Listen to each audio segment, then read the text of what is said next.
Punta natin si Edniel, Philippine Air Force, Philippine Army, puspusa na sa disaster response operations sa bagyong Pipito. RH52, Edniel Parosa. Edniel. Sister El, nananatiling nasa unahan ng disaster response operations ng militar na nakatutok sa mga lugar na sinalanta ng bagyong Pipito.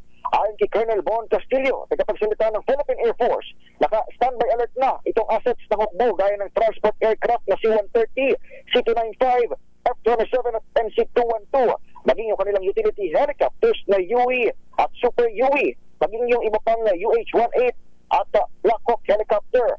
Search and rescue helicopters, naka-standby alert din dito sa ilalim ng Philippine Air Force. Nabatid na itong assets na hukbong na panghimpapawid ang unang ginagamit hindi lamang sa pag-rescue, kundi maging sa pag-transport ng relief goods sa mga apektadong lugar. Samantala, hindi na rin inalis ng Philippine Army ang 534 na search, rescue and retrieval teams ng major units nito sa mga apektadong lugar nitong bagyo. Sabi naman ni Colonel Luis de Maala, nagpagsalita ng hukbong katihan, kabilang dyan ang 9th Infantry Division sa Bicol, 2nd Infantry Division sa Quezon at 2nd Infantry Division na nakasasakop sa Pampanga, maging sa ilang areas sa gitna ng Luzon.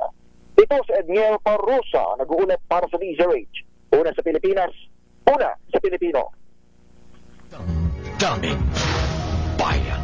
Maraming salamat, RH52 Edniel Parosa.